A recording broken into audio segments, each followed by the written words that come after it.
उच्च न्यायालयाचं खंडपीठ व्हावं या मागणीसाठी पुन्हा एकदा रणशिंग फुंकण्यात आले। कृती समिती 17 एप्रिलला जिल्हाधिकाऱ्यांना या मागणीसाठी निवेदन देणार असून पहिल्याच बैठकीला मोठा प्रतिसाद मिळाल्याचं चित्र पाहायला मिळालंय। मुंबई उच्च न्यायालयाचे खंडपीठ सोलापूर येथे व्हावे या मागणीसाठी विशेष बैठकीचे आयोजन गुरुवार दिनांक 10 एप्रिल 2025 रोजी कर्णिक नगर येथे अस्मिता विजन न्यूज चॅनलच्या कार्यालयात करण्यात आले होते। बैठकीच्या अध्यक्षस्थानी सामाजिक कार्यकर्ते राजू राठी हे होते। सोलापूर जिल्ह्यातून मुंबई उच्च न्यायालयात दाखल होणाऱ्या खटल्याची संख्या दरवर्षी 5000 पेक्षा अधिक आहे। अशा स्थितीत न्याय आपल्या दारी या संकल्पनेतून पक्षकारांना न्याय जलद आणि स्वस्तात मिळावा यासाठी सर्वसामान्य पक्षकारांचे हित लक्षात घेऊन सोलापूर येथे मुंबई उच्च न्यायालयाचे खंडपीठ होणे गरजेचे आहे। बिहारसारख्या छोट्या राज्यात 6 खंडपीठ आहेत, मात्र तुलनेने भौगोलिकदृष्ट्या मोठ्या असणाऱ्या महाराष्ट्रात मात्र केवळ औरंगाबाद आणि नागपूर या 2 ठिकाणीच खंडपीठ आहे। महाराष्ट्र हा लोकसंख्येच्या दृष्टीने मोठे राज्य आहे, तसेच या ठिकाणी वेगवेगळ्या माध्यमातून न्यायालयात दाद मागणाऱ्यांची संख्या देखील मोठी आहे। त्यामुळे राज्यातील सोलापूरसह प्रत्येक जिल्ह्यात खंडपीठ व्हावे अशी आता जनतेतून मागणी होत आहे। सोलापूर वकील संघाने यापूर्वी 14 फेब्रुवारी 1988 रोजी सर्वप्रथम ही मागणी केली होती। त्यानंतर सन 2013-14 मध्ये 52 दिवसांचे आंदोलन देखील छेडले होते। शिवाय त्यानंतर वेळोवेळी पाठपुरावा देखील केला होता। नुकतेच भारताचे केंद्रीय कायदा मंत्री मेघवाल हे सोलापूर दौऱ्यावर आले असता वकील संघाने तसेच स्थानिक व्यापारी व विविध सामाजिक संस्थांनी त्यांच्याकडे खंडपीठाच्या मागणीसाठी लेखी निवेदन देऊन पाठपुरावा केला होता। आता पुन्हा या मागणीसाठी जोर धरला जात आहे। पंढरपूर व सांगोला येथील काही वकिलांनी कोल्हापूर येथे खंडपीठ व्हावे या मागणीसाठी नुकतीच पंढरपूर येथून रथयात्रा काढली आणि त्याला समर्थन दिले होते। ही सोलापूर जिल्ह्याच्या हिताच्या दृष्टीने चिंतेची बाब आहे। यावर नाराजी व्यक्त करण्यात आली। यापुढे सोलापूर जिल्ह्यातील सर्वांनी एकसंघ होऊन सोलापूरच्या विकासासाठी लढावे असा सूर देखील या बैठकीतून उमटला। प्रथमतः संयोजन समितीच्या वतीने ॲडव्होकेट राजन दीक्षित यांनी सर्वांचे स्वागत केले। हॉटेलचा खर्च, प्रवासाचा खर्च आणि तिथल्या वकिलांची आमचे एक मोठे ॲट्रॉसिटी ॲक्टचे एक मोठे वकील आहेत आणि त्यांच्याकडे आमचेच काही बंधू गेल्यानंतर त्यांनी सांगितलं की प्रथम तुम्हाला सल्ला द्यायला 2 लाख रुपये आधी ठेवा टेबलावर। सल्ला देण्यासाठी काय करण्यासाठी 2 लाख रुपये ठेवा। आमचे मित्रच तशा प्रकारे ॲट्रॉसिटी ॲक्ट संदर्भात आम्ही गेलो त्यांच्याकडे। आपले अतिशय चांगले सर्वांचे लोकप्रिय मित्र आहेत ते गुणवंत सदावर्ते। 2 लाख रुपये ठेवा आणि नंतर मग बघू। या ठिकाणी आपले सामान्य आपल्या सोलापूर शहरातील आणि जिल्ह्यातील 40 लाख लोकसंख्या आहे। पेंडन्सी एवढी आहे। निकष म्हणजे 460 किलोमीटर अंतर आहे आणि इथल्या नागरिकांची गरज आहे ही।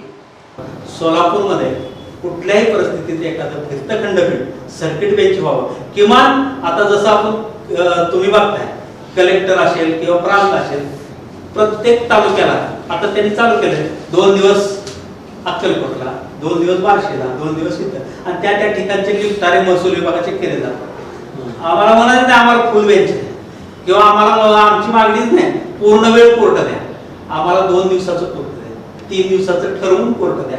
त्या 3 दिवसातच फक्त महिन्यातले काही ठराविक दिवस आणि आम्हाला त्या पद्धतीनं प्राथमिक तत्वावर पहिल्यांदा सोलापूरला एखादं सर्किट बेंच करा। आमचे लिटिगेशन इथले तर मिळतील। अत्यंत किरकोळ मुद्दे असतात भांडणाचे ते बऱ्याच आता तर एवढं कोर्टानं सुरुवात केलंय किंवा हॅमरिंग आता एवढं चालू आहे की लवादामा निकाल घ्या, लवादामा मार्फतच तुम्ही जावा, कोर्टाने काही चालवायचंच नाही असं ठरवलं। आणि ह्या सगळ्या पार्श्वभूमीवर तुम्ही जर काय केलं तर जसं तर इथं एखादं कोर्ट यावा आणि इथली तर निपटारा होईल किंवा काही अधिकार जिल्हा न्यायाधीशाला द्या, त्याला काही दर्जा द्या ह्या हायकोर्टाचा, तिथं देखील आपले वाद कमी होतील। अशा काही मागण्या केल्या तर जनतेचा वेळ, जनतेचा पैसा मोठ्या प्रमाणात कमी खर्च होईल आणि ते आपल्या सगळ्याच्या विकासासाठी खूप महत्त्वाचं ठरणार आहे। आणि आपल्याला असं सीएचं एक पथक निर्मला सीतारामन यांना भेटायला गेलं होतं की त्यांनी जवळजवळ 20,000 सीए सगळे एकत्र गेले आणि त्यांनी तिथं त्या ठिकाणी मागणी केली की नेहमीच हे जे सर्व जे आहे ते नेहमीच डाऊन होत आहे आणि त्यामुळे बऱ्याच गोष्टी आम्हाला करता येत नाहीत वगैरे, ह्याच्यावर तुम्ही काहीतरी उपाय सुचवा। निर्मला सीतारामन त्यांचं सगळं म्हणणं ऐकून घेतलं आणि त्यावेळी सांगितलं ही मागणी तुमची सीएची व्यक्तिगत आहे, जनतेची नाही, तुमच्या मागणीचा मी विचार करत नाही। ह्यासाठी जनतेचा राईट खूप महत्त्वाचा आहे. ह्या ठिकाणी पहिल्यांदाच तुम्ही सगळे पत्रकार, व्यापारी, वेगळ्या क्षेत्रातले आले, त्याबद्दल खरोखर मी तुमचं आभार व्यक्त करतो.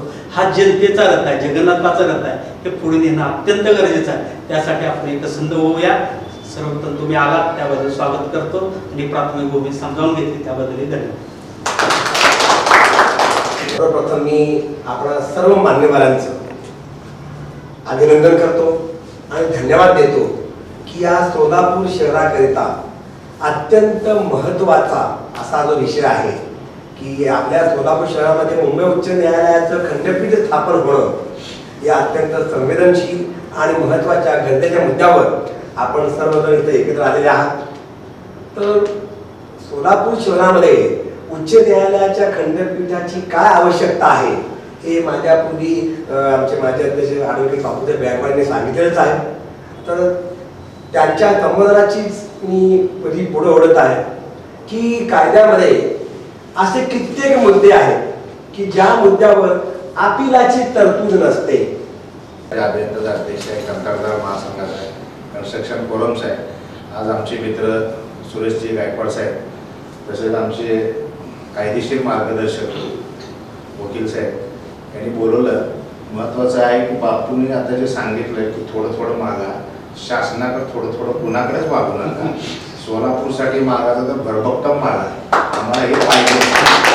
कारण तुम्ही थोडं थोडं माहिती की तुमची त्याच्यावरनं पद ओळखतील. कारण मी आता 10 संघटना चालतो, शासन काय लक्ष देतं हे म्हणजे सांगण्याची विषय नाही आहे. आणि आपण हे सगळ्यांनी वकील साहेबांनी लढा उभा केला. ह्या लढ्याला सगळ्या माझ्या जेवढ्या संघटना त्यांना पाठिंबा व्यक्त करतो. सगळ्यात महत्त्वाचं म्हणजे आत्ता जसे होते वकील साहेबांनी बोललं, माझी एक इच्छा आहे कोर्टामध्ये 110 कोटी रुपयाचं जे आता काम चालू आहे बिल्डिंगचं, त्या मंजुरीसाठी सुद्धा महाराष्ट्र राज्य कंत्राटदार महासंघाने फार मोठा पाठपुरावा केला होता. माझ्या स्वतःच लेटर पॅड दिलं होते की कॉन्ट्रॅक्टरांचीच अपेक्षा आहे. मंडळी बोललेले आणि कायद्यावरतीच बोललेले. आज आपण आपल्या सोलापूर शहरामध्ये आणि आपल्या सोलापूर जिल्ह्यामध्ये उच्च न्यायालय म्हणजे हायकोर्ट याचं एक खंडपीठ व्हावं म्हणून आपण इथं सगळेजण एकत्र जमलेलो आहोत.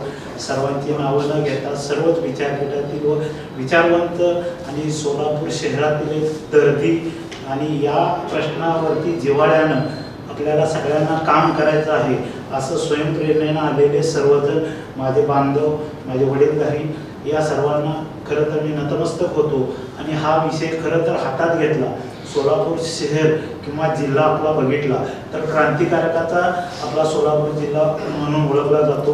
सगळ्यात अगोदर आपल्या भारताला ज्यावेळेस स्वातंत्र्य मिळालं तर भारताला स्वातंत्र्य मिळवत असताना सगळ्यात अगोदर सोलापूर जिल्ह्यानं आपलं म्हणजे स्वातंत्र्य अनुभवलं.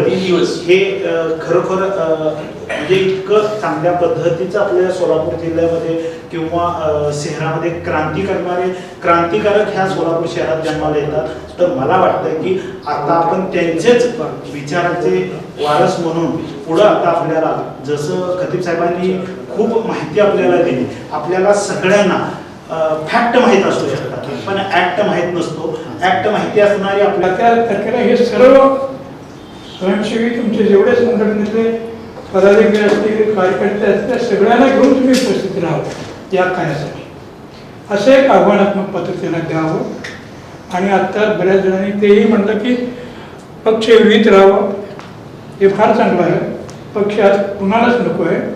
सर्वच पक्षांच्या आमदारांना आणि एकमेव खासदारांना, एक किंवा 2 असतील ते, त्यांना आपण सगळ्यांनी कृती समितीने जाऊन त्यांना निवेदन द्यावं. काही तरुण असे आहेत ते आता कोटे साहेब ते आमदार त्यावर प्रयत्न करणारे असं ते कुठल्याही पक्षाचे होते, आपल्याला काही घेणं घेणं नाही. त्या सर्वच पक्षाच्या आमदारांना आपण पत्र द्यायचं की बाबा याला तुम्ही सपोर्ट करा आणि या मिटिंगला तुम्ही जर उपस्थित असलं तर बरंच आहे. तुम्ही आम्हाला मार्गदर्शन करा. आणि इथं खंडपीठ असणं किती गरजेचं आहे हेही त्यांना आपण समजावून सांगावं. या पद्धतीनं मला एक 2-3 फक्त सूचना सुचवायच्या होत्या की या सगळ्या जनतेतून मोठा व्हायला पाहिजे. आणि गेल्या अनेक दिवसापासून दीक्षित सरांचं माझं कम्युनिकेशन अतिशय चांगल्या पद्धतीने जिथं जिथं आमची गाठभेट होती तिथं तिथं मात्र त्यांनी प्रामाणिकपणे आणि प्रांजळपणाने सांगतात की वकील साहेब सोलापूर शहरामध्ये खंडपीठ हे निर्माण झालं पाहिजे. आम्ही देखील त्या गोष्टीला दुजारा देतोय. भले 1998 ला मी वकील नव्हतो, परंतु तुमचं अतिशय तो जे आंदोलन होतं तुम्ही अतिशय डोळ्याने पाहिलं आहे आणि ते जिवंत असं ते आंदोलन होतं सर. आणि दुर्दैव असं आहे, कदाचित तुम्ही सांगायला कमी पडताय परंतु स्पष्टपणाने बोललं पाहिजे. बापू साहेबांचं माहिती आहे आपण लढाई लढली चांगल्या पद्धतीनं, खंडपीठ व्हायला पाहिजे अशा पद्धतीने सर्वच रस्त्यावर उतरले. निर्णय देखील जवळजवळ झाला होता. आता आज आपण याचं सविस्तर माहिती दिली आहे, पण पुढच्या मीटिंग मध्ये आपण एक छोटा आपला मुवमेंट काय खंडपीठ पाहिजे एवढे 4 शब्दामध्ये आपण टाकायचं. जेव्हा मोठा आपण विचार करत बसलो तर वेगवेगळ्या छोट्या छोट्या मीटिंग्स होणार नाही आणि आपल्याला स्कॅटर व्हावं लागलं. एक जणांचा ग्रुप करून आपल्याला मीटिंग करावं. दुसरी गोष्ट की तुम्ही 16-17 निवेदन द्यायचं ठरवलं, तर 16-17 जेव्हा निवेदन कलेक्टरला देणार आहे ह्या विषयामध्ये आपण गेल्यावर कलेक्टरकडनं वरती जाणार, लॉ डिपार्टमेंटला पण आपण निवेदन पाठवणार. तर एक नाव ब्रँड पाहिजे की बाबा कशासाठी मागणी करतात. तात्पुरता असं विषय नसावा. आता काहीतरी 8 दिवसासाठी नाव वगैरे नको, एक नाव असं फिक्स करा. भले त्याच्यात आपण खदीप साहेब होते आणि यर्नाळे साहेब होते, तेव्हा आम्ही सगळे बसल्यावर आम्ही एलबीटी मध्ये एक सुचवलं की कोण अध्यक्ष नाही, सचिव नाही, काय नाही. 2011 ते 15 पर्यंत आम्ही ते ठरवलं. कारण कोणाची बेबी साहेब होते, कोणाची सुद्धा संघर्ष समिती होती. आता इथं संघर्ष वर्ड वापरता येत नाही, तर आपले जे बी असेल तुमच्या ज्यांनी ड्राफ्टिंग करत त्यांनी सही करावं. त्याच्यात काय आपल्याला तो कोल्हापूरच्या लोकांनी आपला उपयोग करून घेतला. त्यानंतर सुप्तावस्थेत आपण गेलो, त्यानंतर त्याबद्दल काही हालचाल झाली नाही. गेलो तरी कुठंतरी थोडी बहुत संघटना काय तर असं गेले पण त्यांचा प्रभाव झाला नाही. तर बऱ्याच लोकांनी जे म्हणलं की आता जनसामान्यातून आपल्याला ही चळवळ उभी राहिली तरच याला काहीतरी प्रतिसाद मिळणार आहे. त्यापैकी जसं सुरेश सरांनी सांगितलं की जे क्लायंट्स आहेत त्या क्लायंटला आपण थोडं आपले जे क्लायंट्स आहेत त्या क्लायंटला आपण एकत्रित करू शकलो. तर आता जातो सोलापूर विकास मंचचा सदस्य. सर्वप्रथम गायकवाड साहेबांचे मनापासून आभार की ते ज्या वेळेला अध्यक्ष होते बार असोसिएशनचे त्यावेळेला सोलापूर विकास मंचच्या वतीने चक्री उपोषण करण्यात आलं होतं. त्याला त्यांनी सक्रिय पाठिंबा देऊन आणि संपूर्ण सोलापूर जिल्ह्यातील 7,500 वकिलांची फौज आमच्या पाठीमागे अशी त्यांनी ग्वाही दिलेली आहे. आता अशाच पद्धतीचं व्यापक आंदोलन आपल्याला मुंबई उच्च न्यायालयाचं खंडपीठ सोलापूरला होण्यासाठी आपल्याला प्रयत्न करणं हे आता काळाची गरज आहे. मगाशी सगळ्या मान्यवरांनी जसं आपल्याला सांगितलं की मुंबई उच्च न्यायालयाचं सोलापूरमध्ये खंडपीठ असणं हे किती गरजेचं आहे. आपल्या सोलापूरकरांचे कोट्यावधी रुपये दरवर्षी ह्या सगळ्या लिटिगेशन्स आणि बाकीच्या सगळ्या खटल्यांमध्ये जात आहेत. तर ह्याला कुठंतरी एक ब्रेक बसलं पाहिजे. मी तर ह्याच्या पुढे जाऊन म्हणेन की प्रत्येक जिल्ह्यामध्ये एका वर्षाच्या आत 4 महिन्यामध्ये सोलापूरच्या कोर्टामध्ये 4 महिने आवश्यकता आहे. मला याचं दुर्दैव वाटतं 1998 पासून आपण आंदोलन करतोय आणि आताच म्हणाले की आपलं सर्व ठरलं होतं सोलापूरला खंडपीठ होतं, पण ऐन वेळेला कोल्हापूरचं झालेलं आहे. पण आपली कुठेतरी आपली मागणी जी आहे ना कमी पडलेली, आपण कुठेतरी कमी पडलो आंदोलनाला. सोलापूर शहर जे आहे ना फार अगदी शांततेचं आहे, आंदोलन करण्याबाबतीत फार मागास वगैरे आहे. आता सोलापूर शहर जे आहे तसं पाहिलं तर 3 नंबरचं शहर आहे. मुंबई, कोल्हापूर, नागपूर, त्यानंतर सोलापूर. आज आपल्याला या प्रगतीच्या दृष्टिकोनातून औद्योगिक क्षेत्र सगळं कमी होतं.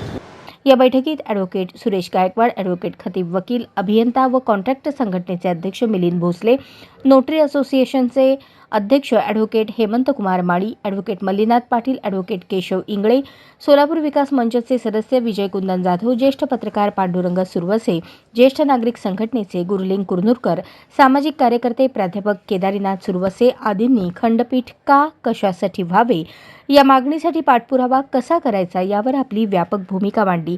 राजू राठी यांनी मुंबई उच्च न्यायालय खंडपीठ मागणी कृती समिती सोलापूर जिल्हा याची घोषणा करून यासाठी कायद्याच्या चाकोरीत राहून जन आंदोलन उभे करू असे सांगितले. येत्या 17 एप्रिलला जिल्हाधिकारी यांना सविस्तर निवेदन देण्याचेही ठरले.